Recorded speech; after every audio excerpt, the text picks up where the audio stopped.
세상에 떠도는 기묘한 괴담들. 첫 번째 이야기, 전라남도 신안의 염전에서 실제로 겪었던 실화괴담.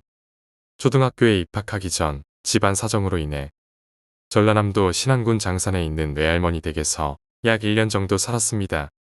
지금은 새우 양식장과 소축사로 바뀌었지만 당시 장사는 염전과 김 양식이 주요 수입원이었습니다. 아주 어릴 때 일이라 어른들이 저 꼬마가 잘못 보고 한 소리겠지 하실지도 모르겠지만 제 머릿속에 강렬하게 박힌 일이라 쉽게 지워지지 않습니다. 그곳의 풍경을 설명하자면 흙길 외길이 약 2km 정도 나 있었고 경운기 하나 겨우 다닐 만큼 좁았습니다. 오른쪽에는 염전이 멀리 보이는 산 밑까지 이어져 있었고 왼쪽으로는 벼가 가득한 논이 펼쳐져 있었습니다. 그날은 아마 10시쯤 되었을 겁니다.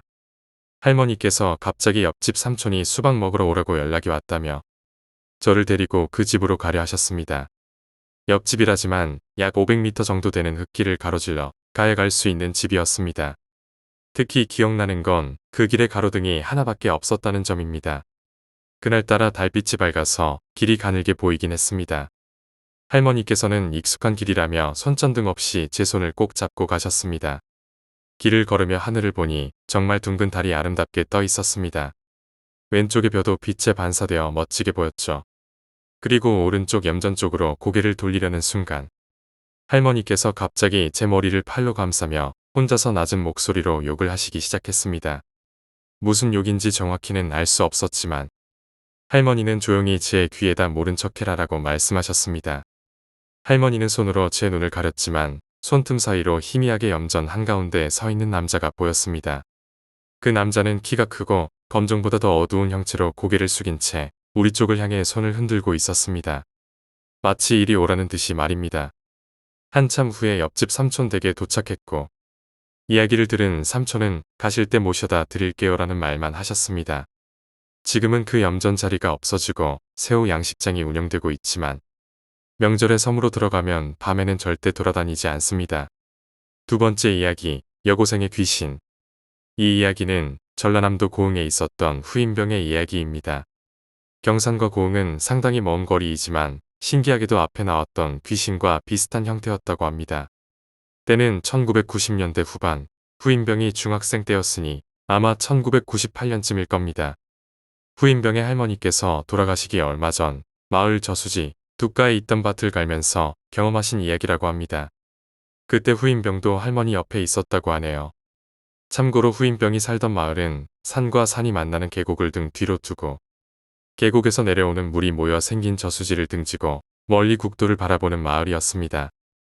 후인병의 아버지는 연세 드신 할머니께 집에서 편하게 쉬시라고 당부하셨지만 할머니는 항상 마을 가장 안쪽에 있는 저수지 앞밭에서 소일거리를 하시며 하루하루를 보내셨다고 합니다. 어느 여름날 방학 때문에 집에 있던 후인병이 할머니를 따라 밭에 나가 혼자 놀고 있었는데 갑자기 마을 뒤쪽 산에서 구름이 끼기 시작하면서 날이 굳어졌다고 합니다. 조금씩 빗방울이 떨어지자 후인병은 비를 피하기 위해 할머니께 달려갔다고 합니다. 그런데 아무리 할머니를 불러도 할머니는 산쪽 저수지를 응시하며 우두커니 앉아 오른손에 쥔 호미를 허공에 치켜들고 가라 이년아 라고 하셨다고 합니다. 그 모습에 겁을 먹은 후인병은 할머니께 왜 그러냐며 얼른 집에 가자고 재촉했습니다. 그러자 할머니께서 후인병에게 말씀하셨습니다. 저 이상하게 생긴 년. 머리는 있는데 얼굴에 코도 눈도 입도 아무것도 없고 치마 아래로 발이 없는 여자가 저쪽 계곡에서 내려오더니 저수지를 따라 원을 돌며 저수지 중간에서 한 바퀴 돌고 조금씩 밖으로 나오면서 저수지 주위를 한 바퀴씩 돌며 내 쪽으로 다가오고 있더라. 한마디로 여름에 쓰는 모기향처럼 코일을 그리며 할머니께 다가오고 있다는 말씀이었습니다. 그러면서 할머니는 후인병에게 말씀하시길 세영아, 전현이 이제는 두 귀에서 내려오려고 한다. 라고 하셨습니다. 후인병은 갑자기 오싹한 느낌에 자기도 모르게 몸을 떨었다고 합니다. 비도 점점 강하게 몰아쳤습니다. 그때 후인병의 아버지가 할머니가 걱정되셔서 차를 몰고 오셨고 후인병은 아버지에게 달려가 자초지종을 이야기했습니다. 그러자 아버지는 차문을 활짝 열고 라디오에서 나오는 음악 소리를 크게 틀며 경적을 빵빵 울리셨다고 합니다. 그제야 할머니는 호미를 놓고 안정을 되찾으셨고 귀신은 아까 내려왔던 방식과는 반대 방향으로 저수지를 돌며 산속으로 올라갔다고 합니다. 그날 밤 후임병은 새벽에 자다가 눈을 떴는데 할머니가 주무시지 않고 자신을 응시하던 모습을 보고 놀랐다고 합니다. 할머니는 말씀은 안 하셨지만 공포로 인해 잠을 이루지 못하셨던 것입니다. 그리고 한 달쯤 지나 할머니는 세상을 떠나셨습니다. 사실 그 마을에는 몇 년 전에 대입시험을 앞둔 여고생이 저수지에 뛰어들어 자살한 사건이 있었다고 합니다. 혹시 그 여고생의 귀신이 산속에 있다가 할머니를 보고 내려온 것은 아니었을까요? 세 번째 이야기, 상인과 성모 마리아. 옛날 옛적에 한 상인이 살고 있었습니다. 그는 피도 눈물도 없는 냉혈한이었습니다. 어느 날 상인이 집으로 돌아가는 길의 길가에서 한 노인을 만났습니다. 허름한 차림의 노인은 너무 배가 고프니 조금만 도와달라고 부탁했습니다. 하지만 상인은 노인을 밀어 넘어뜨리고 노인의 머리를 밟고 지나갔습니다. 그날 밤 잠들어 있던 상인의 앞에 길가에서 만났던 노인이 나타났습니다. 노인은 무서운 눈빛으로 상인을 노려보더니 어느새 성모 마리아로 변했습니다. 성모 마리아는 불쌍한 노인을 도와주기는커녕 오히려 학대한 상인에게 큰 불행이 닥칠 것이라 말하고 사라졌습니다. 다음 날 상인의 아들이 지나가던 마차 바퀴에 머리가 짓밟혀 죽었습니다. 머리가 터진 아들의 시신을 본 상인은 눈 하나 깜빡하지 않았습니다. 그날 밤 성모 마리아가 다시 상인에게 나타났습니다. 아들이 죽었는데도 아무런 슬픔을 느끼지 않는 상인을 보고 성모 마리아는 놀랐습니다.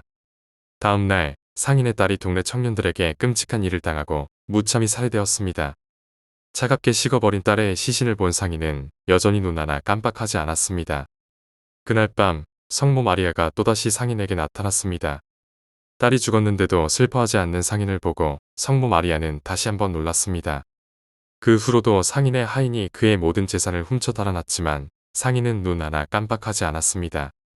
오히려 잠도 자지 않고 일하며 직원들을 닥달하고 여기저기 사기를 치며 전보다 더 큰 재산을 모았습니다. 이 모습을 본 성모 마리아는 아무리 혹독한 벌을 내려도 상인이 눈 하나 깜빡하지 않는 것을 보고 더 이상 벌을 내리지 않기로 했습니다. 상인에게 벌을 더 내리면 많은 사람들이 오히려 상인에게 피해를 볼지도 모른다고 생각했기 때문입니다. 시간이 흘러 상인에게도 죽음이 찾아왔습니다. 병상에 누워 조용히 죽음을 기다리던 상인 앞에 성모 마리아가 다시 나타났습니다. 성모 마리아는 상인이 죽어서 지옥에 갈 것이라며 만약 지금이라도 죄를 뉘우친다면 용서해주겠다고 말했습니다. 그러자 상인은 작은 목소리로 무언가를 중얼거렸습니다. 성모 마리아는 상인의 말을 잘 들을 수 없어 그에게 가까이 다가갔습니다. 순간 상인이 벌떡 일어나 성모 마리아의 목을 무시무시한 힘으로 조르며 소리쳤습니다. 넌 내 아들을 죽이고 딸도 죽였어. 그리고 내 재산까지 빼앗아 갔지. 너 따위가 성모라면 차라리 죽어서 천국에 가느니 지옥에서 영원히 불타며 너를 비웃어 주겠다. 그리고 상인은 숨을 거두었습니다. 너무 놀란 성모 마리아는 그 이후로 그 어떤 악당에게도 벌을 내리지 않았다고 합니다. 네 번째 이야기, 취직. 고등학교를 졸업하고 특기라고 해봐야 눈이 좋은 것 정도였던 나는 다행히 부동산 회사에 취직했다. 부동산에 대한 기본적인 이해와 민법 공부, 자격증 준비까지 여러모로 바쁜 생활을 보내고 있었다. 처음 사회에 발을 디디며 마음이 꺾일 것 같은 순간도 여러 번 있었다. 당시 사귀던 여자친구와 헤어지고 갑자기 아버지가 세상을 떠나시는 일까지 겹쳐 힘겨운 시간을 보냈다. 하지만 숨을 쉬고 일을 하고 밥을 먹다 보니 시간은 멋대로 흘러갔고 정신을 차려보니 어느덧 입사한 지 3년이 되어 있었다. 일에 익숙해졌다고는 해도 피로는 일을 하는 만큼 쌓여갔다. 특히 가끔 있는 연휴 전날 밤이면 이불도 덮지 않은 채로 침대에 쓰러져 죽은 듯 잠들곤 했다. 그렇게 연휴 첫날인 토요일 아침 창문으로 들어오는 기분 좋은 바람에 눈을 떴을 때는 이미 10시가 넘은 시각이었다. 집에서 나갈 마음도 없고 딱히 할 일도 없어서 멍하니 오늘 뭘 할까 생각하고 있었다. 그때 창밖에서 멀리서 들려오는 목소리가 있었다. 조금 기다리라니까, 조금 기다려. 무척 즐거운 듯한 여자 목소리였다. 멍하니 침대에 누워있자 다시 한번 그 목소리가 들려왔다. 아이와 술래잡기를 하며 울고 있는 건가 싶어 무거운 몸을 일으켜 창가에 섰다. 목소리는 길 오른쪽에서 들려오는 것 같았다. 우리 집은 대로에서 꺾어 들어오는 30m 정도의 짧은 길가에 있었다. 지은 지 10년 정도 된 2층 아파트였고 거실과 방 하나, 부엌이 있는 구조로 주변에도 비슷한 아파트들이 줄지어 있었다. 혼자 사는 사람이 많은 골목이었다. 햇빛을 받아 때가 낀 창문을 보며 내일은 창문이라도 닦을까 하고 있던 찰나의 시야에 그 여자가 들어왔다. 정말 기다리라니까. 그 여자를 나는 평생 잊지 못할 것 같다. 황록색 가디건에 청바지를 입고 갈색 머리를 가진 30대 중반 정도의 여자. 건강해 보이는 얼굴에 행복해 보이는 미소를 띠고 있었다. 그녀는 팔을 약간 아래로 내밀고 종종 걸음을 하다가 멈춰서서 역시 행복해 보이는 미소를 짓고 있었다. 하지만 그녀의 팔 너머엔 그저 텅 빈 길만 있을 뿐이었다. 옆에서 보면 아무것도 없는 공간을 향해 혼자 웃으며 소란을 떠는 여자처럼 보였을 것이다. 그 모습을 본 순간 나는 너무 지쳤구나 하고 내 자신이 이상해졌다고 생각했다. 그 여자는 이상할 정도로 자연스러웠다. 미소도 아이를 부르는 목소리도 마치 가족 사진을 찍다가 아이가 파인더 밖으로 뛰쳐나간 것 같은 느낌이었다. 그 감각은 눈을 부릅뜨고 다시 바라봐도 그대로였다. 그 여자는 대로를 향해 골목을 벗어나며 교통안전거울에 비친 그림자가 사라질 때까지 그 모습을 유지했다. 그 여자가 이상한 걸까? 내가 이상한 걸까? 아니면 둘 다일까? 어떤 게 정답이든 슬픈 일이라는 생각이 들었다. 현실적으로 보자면 둘 다 이상한 게 맞겠지. 보이지 않는 무언가를 향해 웃으며 말을 건네는 여자도, 그리고 교통안전거울에 비친 그 여자 바로 뒤에 따라가는 아이의 그림자를 목격한 나도. 이 이야기는 여기서 끝이다. 특별한 마무리도 없고 무서운 이야기도 아닐지 모르겠다. 하지만 이런 경험을 몇 번이고 하게 되면서 깨닫게 됐다. 잘 알 수 없는 것만큼 두려운 것도 없다는 것을. 5번째 이야기, 교회. 건강해 보이는 등치에 비해 늘 골골거리던 나는 자주 아프다고 하니 친구들이 싫어했습니다.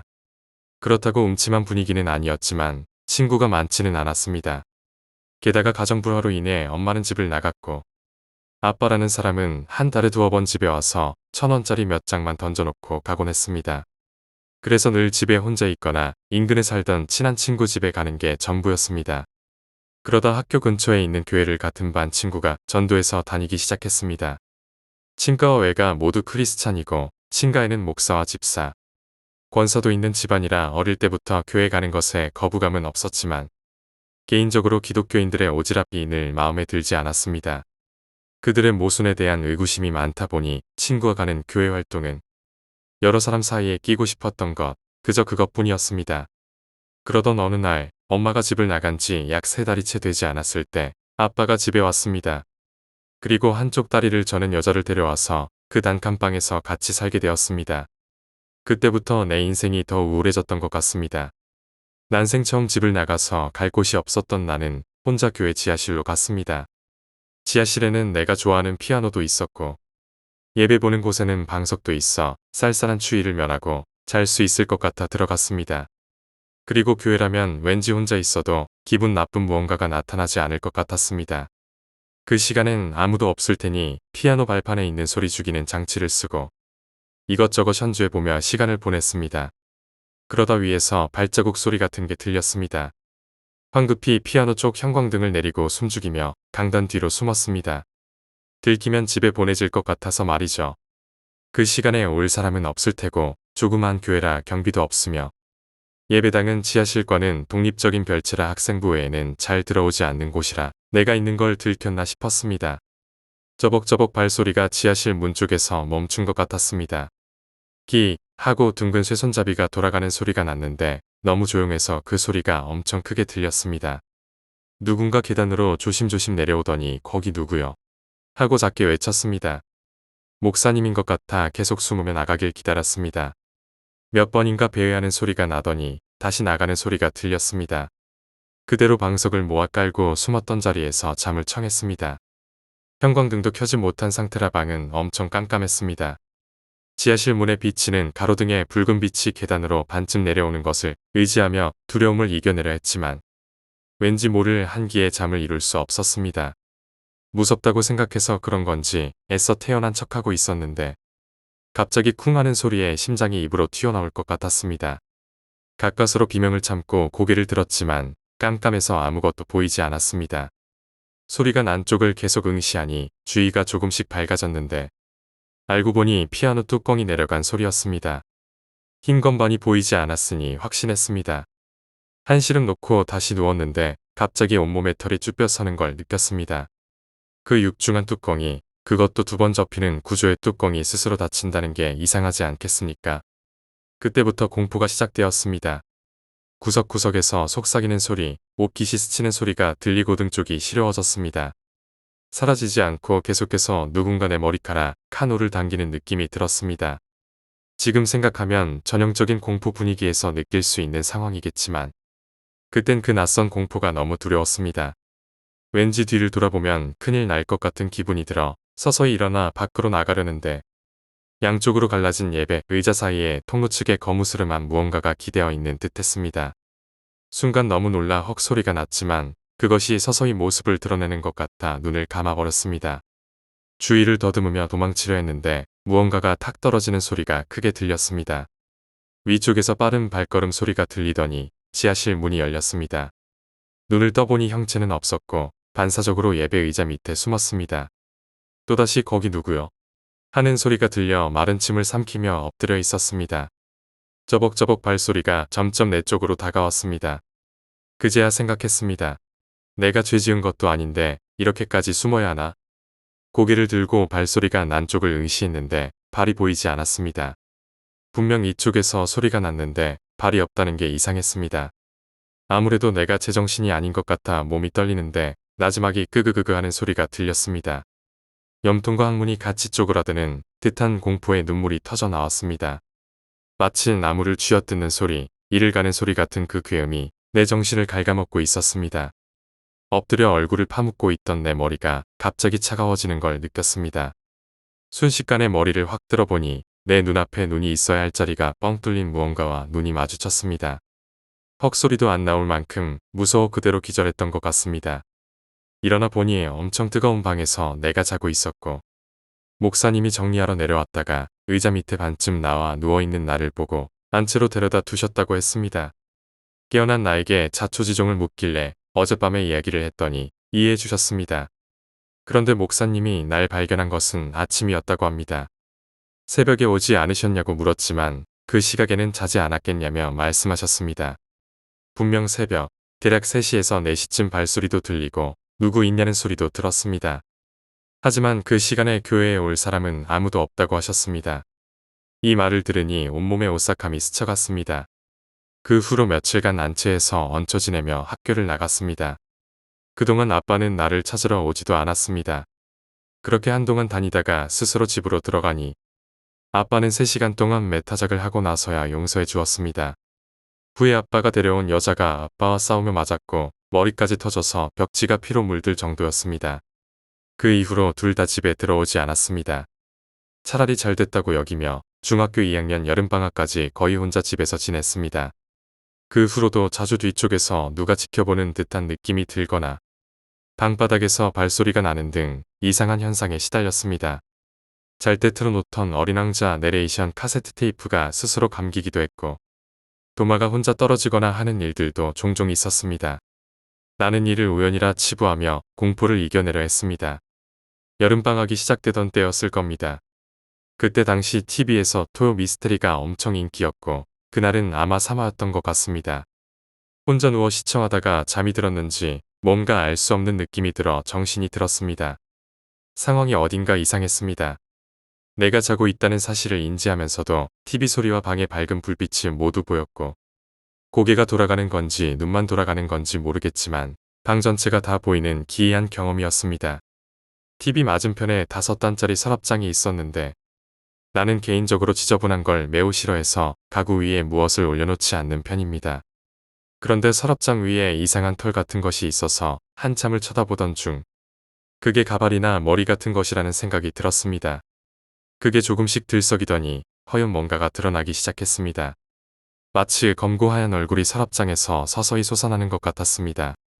그 형체가 서서히 다 드러나고 나서야 나는 그 얼굴이 교회 지하실에서 봤던 기이한 형체라는 걸 알아차렸습니다. TV에 푸른 불빛이 반사되어 그 하얀 얼굴에 뻥 뚫린 눈이 마치 야광 파랑처럼 빛나며 또렷하게 보였습니다. 그것이 귀신이라 생각하지 말자, 꿈을 꾸는 거라고 애써 자제하려 했지만 내 의지대로 상황을 제어할 수 없었습니다.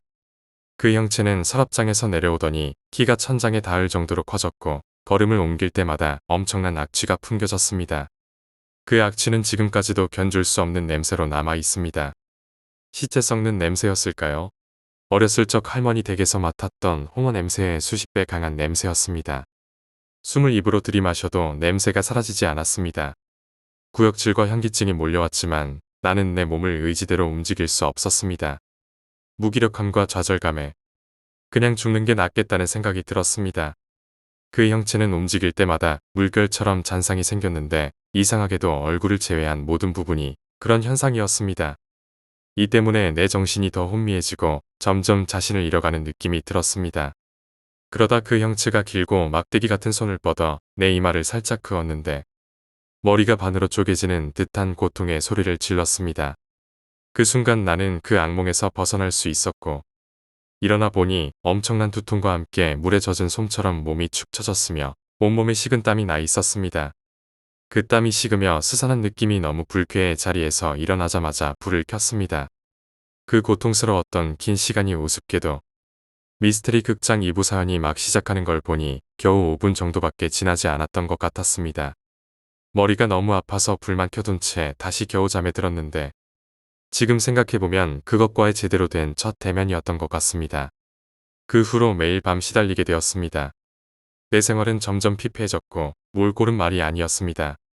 잠을 제대로 못 자서 피곤한 데다 아빠라는 사람은 돈 한 푼 주지 않았고 집에 남은 반찬이나 쌀도 전부 떨어져 거의 매일 굶다시피 했습니다.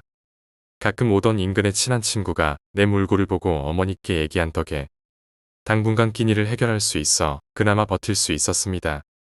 그것은 점점 내 생활을 잠식해갔고 이제는 자고 있을 때조차 나를 깨우기 시작했습니다. 악취는 어느 순간 사라졌는지 내 시선이 닿는 곳 어디에나 그것이 존재했습니다. 그것은 내 배 위에 서서 굉장히 빠른 속도로 제자리 뛰기를 하거나 무언가를 먹는 듯한 이상한 행동을 반복했습니다. 그 모습을 지켜보던 어느 날 문드러져 있던 그것에 코와 입이 다듬어져 있음을 깨달았습니다. 그날도 어김없이 TV 불빛에 비친 그것이 나타났고 처음으로 나에게 말을 걸었습니다. 성대가 없는 듯한 이상한 소리였지만 그 말이 너무 섬뜩했습니다. 이건 이 세상 것이 아니라는 확신이 들었습니다. 며칠 동안 그것의 소리에 익숙해지자 거의 미쳐가는 상황에서도 그것이 말하는 바를 조금은 이해할 수 있게 되었습니다. 그것의 말은 문장을 완벽히 구사하지 못하고 조각조각 단어만 던지는 식이었지만 자주 나오는 단어는 불러, 나의 것, 양분을, 돕다였습니다. 내가 짐작한 바로는 양분을 주면 돕겠다거나 너는 내 것이니 양분을 주는 걸 도와라라는 의미로 보였습니다. 매일 보고 있다 보니 정이 든다기보다는 흉측했던 생김새가 조금씩 멀쩡해지는 것 같아 덜 소름 끼칠 뿐이었습니다. 그것을 피하고자 낮에 자고 밤에 활동해 보기도 했지만 우리 집이 반지하라 그런지 낮에도 딱 한 번을 제외하고는 무슨 대수롭지 않다는 듯 나타났습니다. 여름방학이 거의 끝날 무렵 아빠가 돌아왔습니다. 밥을 얻어먹고 다녔지만 체중이 줄어 거의 앙상한 뼈만 남았고 머리카락이 많이 빠져 몰골이 말이 아니었습니다. 내 모습을 보고 아빠도 잠시 놀란 듯 하더니 양심이 있었는지 그날 고기를 사주고 이튿날 한의원에 데려갔습니다. 그리고 그날 밤 아빠가 있었기에 오랜만에 편히 잠을 잘 수 있었습니다. 한의원에서 맥을 짚으면서 의사는 나에게 혈순환이 안 되고 기가 막혀 양기가 전혀 돌지 않는다는 진단을 내렸습니다. 하지만 꼰대 같은 아빠에게 보약을 기대할 수는 없었습니다. 집에 돌아온 아빠는 내게 시골 친가로 가서 학교를 다니라고 했습니다. 이곳에서의 삶이 더는 정상적이지 않았고 학교를 다닐 자신도 없었기에 나는 그러겠다고 했습니다. 그곳을 벗어나야 한다는 집념 하나로 며칠 만에 준비를 마치고 친가로 내려갔습니다. 그곳에서도 나는 환영받지 못했습니다. 예전부터 엄마를 달가워하지 않던 친가 사람들에게 나는 그저 집 나간 여편네가 남긴 애물단지에 불과했습니다. 나는 콩쥐처럼 할머니 밭일부터 집안 청소까지 해야만 했습니다. 그렇게 며칠을 지내니 몸은 힘들었지만 그곳을 벗어났다는 안도감에 그간 시달리던 악몽이나 그것의 공포에서 벗어날 수 있었습니다. 전학을 준비하던 중 어느 날 할머니의 전화를 우연히 듣게 되었습니다. 그 통화에서는 엄마에 대한 원망과 욕이 이어졌습니다. 전화를 끄는 할머니에게 엄마 욕을 하지 말아달라고 부탁드렸더니 할머니는 바람나서 나간 여자를 엄마라 부르냐며 그 여자의 자식이 어련하겠냐는 식으로 악다구니를 쓰셨습니다. 저는 참다 못해 당신은 악마 같다고 말해버렸고 할머니는 그 말에 내 뺨을 세게 때리셨습니다. 이성을 잃은 나는 그 길로 집을 나섰습니다. 막상 나와보니 세상은 어린 나에게 너무 가혹했습니다. 이리저리 일을 구해보았지만 숙식이 제공되는 곳은 주유소뿐이었습니다. 그곳에는 나처럼 가출한 아이들이 있었는데 매일 밤 숙소에서 본드와 가스를 흡입하는 모습에 제정신으로 그 꼴을 보기가 너무 힘들었습니다. 정신이 점점 피폐해졌고 어느 날 밤 혼자 잠에서 깨니 숙소에 어스름한 창밖으로 사람 형체가 서 있는 것이 보였습니다. 순간 등골이 오싹해졌습니다. 숙소는 주유소 2층이라 누군가 창밖에 서 있을 리가 없었으니까요. 눈을 감았다 뜨니 형체는 사라져 있었고 안도의 한숨을 내쉬며 돌아누웠지만 익숙한 악취가 코를 찔렀습니다. 온몸이 사시나무처럼 떨리고 비명을 지르려 했지만 목소리가 나오질 않았습니다. 옆에 자고 있는 아이를 깨우려 손을 뻗었지만 손가락조차 움직여지지 않았습니다. 그 형체는 점점 다가와 내 옆에 누워있는 내 몸쪽으로 스르륵 내려오더니 사뿐히 내 옆구리를 밟고 섰습니다. 곁눈질로 그 형체를 겨우 봤는데 비어있는 눈과 문드러진 코와 입이 다시 돌아온 그 형체였습니다. 그 형체는 내가 지켜보는 중에도 제자리에서 빠르게 뛰기 시작했습니다. 발의 무게는 느껴지지 않았지만 몸에 전해지는 압박감과 데미지는 상당했습니다. 몸에서 뜨거운 기운이 올라오고 피가 거꾸로 솟는 듯한 느낌에 괴로워하던 순간 내 코와 입에서 액체가 뿜어져 나왔습니다. 괴로워하는 나를 보며 그 형체는 내게 굴복하라는 듯 표정 없이 날 내려다보고 있었습니다. 옆에서 부스럭거리는 소리가 나더니 한 아이가 일어나 불을 켜자마자 소리쳤습니다. 그제야 나는 겨우 입을 뻐끔거리며 숨을 쉴 수 있었고 날 흔드는 그 아이의 모습이 희미하게 보였습니다. 비명소리에 사장님과 남자 직원이 뛰쳐나왔고 날 보며 깜짝 놀란 얼굴이었습니다. 놀란 사장님이 나를 다그치며 누가 때렸냐고 묻자 나는 그렇지 않다고 했지만 주변에 피와 함께 이불과 베개까지 피로 물들어 있었습니다. 허리 쪽을 보던 사장님은 누군가에게 맞았냐며 한바탕 소란을 피우셨습니다. 하지만 나는 응급실에 가면 친가에 연락이 갈까봐 두려워 안 간다고 고집을 부렸습니다. 날이 밝고 내 소식을 들은 사모님이 와서 사정을 물었지만 아이들이 괴롭힌 것이 아니라며 설명했으나 나를 보며 결국 퇴직을 권유하셨습니다. 그렇게 받은 봉급과 병원비로 모자란 비용을 충당하고 나는 다시 거리로 나왔습니다. 나는 다시 막막한 마음으로 거리로 나섰고 오갈 데 없어 외가가 있는 대구로 향했습니다. 버스를 타고 8시간 동안 버스에 몸을 의지해 깊이 잠들 수 있었습니다. 하지만 동대구가 아닌 서대구에 도착해 전혀 모르는 곳에 내리게 되었습니다. 공중전화를 찾아 전화를 걸었지만 예상 밖으로 냉랭한 대답만이 돌아왔습니다. 추운 겨울밤 터미널 근처에서 머물며 그날 밤을 지새웠습니다. 어디서 왁자지껄 떠드는 소리가 들리자 눈에 눈물이 맺힐 정도로 가족과 따뜻한 집이 그리워졌습니다. 하지만 하나님이 있다면 왜 나에게 이런 고통과 시련을 주는지 원망만이 가득했습니다. 그렇게 한참을 울다가 다시 정신을 차리고 계속 걸렀습니다. 새벽 5시쯤 목욕탕이 문을 열기를 기다렸다가 근처 대중탕에 들어갔습니다. 뜨거운 물에 몸을 담그니 온몸이 간질간질하면서 노곤해져서 휴게실에 누워 한숨 자게 되었습니다. 얼마 후 고스톱 치는 소리가 들려 일어나 보니 여러 아줌마들이 화투판을 벌리고 있었습니다. 잠에서 덜 깬 채 일어나다가 부리부리한 눈을 가진 아줌마와 눈이 마주쳤는데 어쩐지 피하고 싶어졌습니다. 탕에 들어가 몸을 담그고 있는데 그 아줌마가 뒤따라 들어와 한참을 옆에 앉아 있었습니다. 갑자기 아줌마가 너 집 나왔지? 라고 물었지만 나는 개교 기념일이라 쉬는 거라고 얼버무렸습니다. 아줌마는 피시 굳더니 거짓말하지 마. 이년아 하고 다짜고짜 말을 놓았습니다. 기분이 나빠 대꾸하지 않고 나와 사우나로 들어갔는데 아줌마가 또 따라왔습니다. 화가 나서 집에 가야 한다고 말하며 비켜달라고 했지만 아줌마는 여전히 내 앞을 막았습니다. 그때 처음으로 내 생각나면 다시 와라는 말에 조금 섬뜩했지만 그저 무시하고 밖으로 나왔습니다. 뒤에서 곧 만날 거니까 라는 아줌마의 웃음소리가 들려 소름이 돋았습니다. 터미널 근처를 걷다 보니 갑자기 눈앞이 노랗고 파래지며 현기증이 나서 길가에 주저앉았습니다. 며칠간 제대로 먹은 것도 없이 지내왔던 터라 결국 병원에 가기로 했습니다.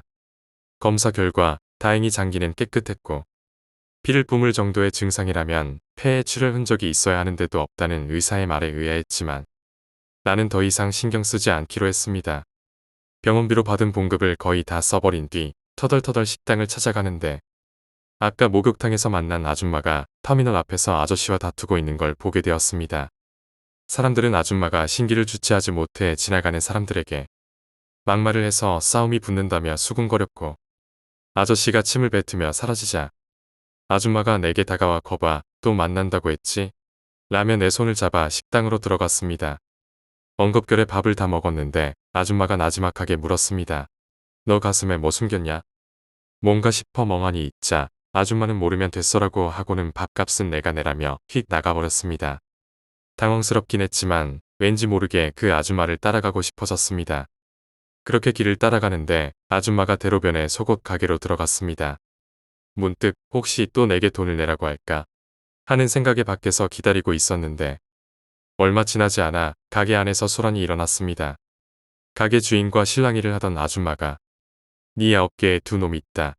하나는 욕심에 찌든 퉁퉁한 놈이고 다른 하나는 잘생겼지만 팔이 하나 없다. 라고 외쳤습니다. 그 말에 주인이 갑자기 얼굴이 굳더니 정중하게 아줌마를 안으로 다시 들였습니다. 잠시 뒤 주인은 맨발로 나와 조심히 가라며 마중까지 나왔고 아줌마는 날 보며 우리 집에 가자며 길을 재촉했습니다. 아줌마를 따라가 보니 예상과는 달리 커다란 나무로 둘러싸인 꽤 큰 주택이 나타났습니다. 어두운 중에도 집의 규모가 상당히 크다는 걸 알 수 있었습니다. 대문을 열고 들어가자 개 몇 마리가 일제히 짖어대는 소리가 들렸고 집 안은 오래된 돌과 나무로 된 고풍스러운 인테리어가 눈에 띄었습니다. 바닥과 벽은 모두 이스칠이 된 나무였고 가구도 현대식으로 들어와 있어 부잣집 느낌이 물씬 났습니다. 아줌마는 나를 데리고 욕실과 내가 머물 방을 알려주며 분주하게 안내해 주었습니다. 엉겁결에 따라온 나는 단칸방에서만 살다가 이런 곳에서 지내게 된다는 사실에 다소 기뻤고 거절하지 못했습니다. 그렇게 그 집에서 첫날 밤을 보내게 되었지만 낯선 곳이라 그런지 잠이 쉽게 들지 않았습니다. 물이라도 마시려 했지만 남의 집 냉장고를 여는 게 예의가 아니라고 생각해 그냥 참았습니다. 화장실에서 볼일을 보려는데 갑자기 불이 나가 서둘러 방으로 돌아왔습니다. 문을 열자마자 지독한 악취가 풍겨왔습니다. 순간 코를 막고 앞을 보니 커튼 그림자 속에서 길고 가느다란 손이 나오더니 손가락을 까딱거렸습니다. 소리를 지를 뻔했지만 아줌마가 깰까봐 입을 틀어막았습니다. 이 집만 벗어나면 그저 해결될 줄 알았는데 그것이 날 따라다니며 괴롭히는 게 화가 났습니다. 그것은 인내의 한계에 이른 듯 엄청난 기세로 튀어나와 내 앞에서 비틀어진 입을 벌리고 소리를 지르기 시작했습니다. 고막이 찢어질 것 같은 비명에 귀를 막아도 그 소리는 멈추지 않았습니다. 그때 등 뒤에서 무언가가 휙 날아들더니 촥 하는 소리와 함께 팥이 방바닥에 흩어졌습니다. 순간 비명도 그것도 사라졌습니다. 아줌마는 팥 바가지를 내려놓고 나를 꼭 안아주셨습니다. 긴장이 풀리자 눈물이 쏟아졌고 아줌마는 나머지는 내일 이야기하자며 나를 침대에 눕히고 방을 나가셨습니다. 그날 밤은 비록 그것이 나타나지 않았지만 여전히 악몽에 시달리며 잠을 설쳤습니다. 다음 날 아침이 밝았고 방의 공기는 차가웠습니다. 어제 그것이 서 있던 커튼 쪽으로 시선을 돌리자 현기증이 났습니다. 그곳은 장판이 까맣게 그을려 있어 그것이 단순한 환각이 아니라 실제로 존재하는 무엇이라는 확신이 들었습니다. 거실로 나오니 아줌마가 소파에 앉아 뭔가를 깊이 생각하는 듯 보였습니다. 아줌마는 나에게 다가와 조심스레 내 신변에 관해 물었습니다. 나는 머뭇거리다 아줌마의 눈빛에 끌려 그동안의 일을 다 털어놓게 되었습니다. 내 얘기를 끝까지 들은 아줌마는 한참 생각하더니 천천히 입을 열었습니다. 너는 조상을 모실 그릇도 아니고 그럴 이유도 전혀 없어. 너 곁에 있는 건 있어선 안 될 것들이야. 그런 것들은 그저 내가 건드리면 안 될 어떤 것을 건드렸기 때문에 붙은 거야. 그녀는 내게 기운이 강한 사람이라면 얼마든지 그런 것들을 몰아낼 수 있지만 공포심이 깊어질수록 오히려 그것들에게 힘을 실어준다고 설명해 주었습니다. 나의 공포는 그것에게 양분이 되고 공포가 커질수록 형체를 갖게 되는 것이었습니다. 그것을 쉽게 물리칠 수는 없지만 내 스스로가 강해져야만 사라지게 할 수 있다고 했습니다. 나는 비록 이 모든 말이 어려웠지만 아줌마의 설명이 내게 많은 위안이 되었습니다. 그리고 아줌마는 생각이 난 듯 나를 데리고 조용히 집을 나서서 골목 끝에 있는 허름한 다세대 주택으로 데려갔습니다. 아줌마와 함께 골목 끝에 있는 다세대 주택에 도착하니 아줌마는 2층으로 올라가 한 집의 문을 두드렸습니다. 문이 열리자 하얗고 곱상하게 생긴 남자가 나타났고 아줌마는 아무 말 없이 그 집으로 들어가도 된다는 듯 몸을 비켜주었습니다. 집에 들어가자 묘한 향기가 났습니다. 그 냄새는 나에게 불쾌한 느낌을 주었는데 어린 시절 큰 이모부 장례식에서 맡았던 향내와 비슷했습니다. 비릿한 냄새가 나서 어릴 때부터 싫어했던 기억이 떠올랐습니다. 남자는 아무 말도 없이 묵묵히 찻상을 차리고 방석을 깔아 차를 내왔습니다. 가까이서 보니 그의 눈이 작아서 마치 웃고 있는 듯한 인상이었고 여자처럼 부드러운 목소리로 자신을 선월이라고 소개했습니다. 아줌마는 다짜고짜 내가 논산에 다녀올 동안 얘 좀 돌봐줘라고 말했습니다. 선월은 잠시 놀란 듯했으나 아무 말 없이 고개를 끄덕였고 나를 한번 훑어본 후 처음으로 말을 걸었습니다. 그는 편하게 선월이라 불러라고 했고 나도 그를 그냥 선월이라고 부르기로 했습니다. 아줌마는 자기 할 말을 마치고 벌떡 일어나 돌아가려 하자 나는 엉거주춤 따라 나서며 아줌마와 인사를 나눴습니다. 문득 고개를 돌려 선월네 집 대문 옆에 깃발 같은 게 매달려 있는 것을 보고 혹시 선월이 무당이냐? 고 물었습니다. 아줌마는 그래, 맞다라는 말만 남기고 빠르게 걸어갔습니다. 집으로 돌아온 아줌마는 내게 당분간 선월이와 함께 지내라고 했습니다. 아줌마는 볼 일이 있어서 논산에 다녀올 것이고 한 달 정도 걸릴 수도 있으니 그동안 선월이 나를 돌봐줄 거라며 안심시키셨습니다. 그러면서 절대 혼자 행동하지 말고 선월이 어디를 가든 항상 따라다니라고 당부하셨습니다. 아줌마는 내게 잘 자라고 이부자리를 마련해 주셨고 나는 그날 밤 아줌마 방에서 함께 잠을 청했습니다. 왠지 모를 불안감과 동시에 조금이나마 마음이 놓였습니다. 그날 밤은 아줌마와 함께 있어서인지 평소보다 편안하게 잠을 잘 수 있었습니다. 다음 날 아침, 아줌마는 이른 아침에 출발하겠다고 했습니다. 나는 선월과 하루를 보내기 시작했지만 선월은 말이 거의 없는 사람이었습니다. 그와 지내면서 나는 점점 편안해졌고 그동안 시달렸던 악몽도 조금씩 줄어들기 시작했습니다. 선월은 매일같이 차를 내어주며 시간을 보냈고 나에게 서서히 조용히 묻기도 했습니다. 왜 그렇게 외롭고 힘들었냐는 그의 질문에 나는 자연스럽게 내 어린 시절과 가족에 대해 조금씩 털어놓게 되었습니다. 그날도 선월과 차를 마시며 이야기를 나누던 중 선월은 문득 고개를 돌리더니 한참을 뭔가를 바라보는 듯했습니다. 그리고 나지막하게 말했습니다. 내가 가진 공포는 너의 약한 마음이 불러낸 것이야. 공포는 스스로에게 뿌리를 내리고 끝없는 악몽을 만들어낸다. 그의 말이 왠지 이해가 되면서도 여전히 두려움이 남아 있었지만 그동안 내가 겪었던 모든 일이 조금씩 정리되는 기분이 들었습니다. 선월은 몇 가지 명상법을 가르쳐 주었고 나는 그것을 시도하면서 차츰 마음을 가라앉히기 시작했습니다. 그러던 어느 날 선월은 나에게 무언가를 묻듯이 눈빛을 보냈고 나는 그에게 무엇을 하려 하느냐고 물었습니다. 선월은 너의 공포는 너 스스로가 만들어낸 것이니 결국 너만이 해결할 수 있다고 말했습니다. 그 후 나는 선월과 함께하는 동안 조금씩 내 안에 공포를 다스릴 수 있게 되었습니다. 한 달이 지나 아줌마가 돌아왔고 나는 공포에 맞서려는 용기를 가지고 스스로를 강하게 하기로 결심했습니다. 아줌마는 내 결심을 들으며 미소를 지으셨고 그날 이후 나는 다시는 그 형체를 보지 않게 되었습니다. 그 후로도 삶의 어려움은 있었지만 공포에 지배당하지 않기로 마음먹고 조금씩 나아가게 되었습니다.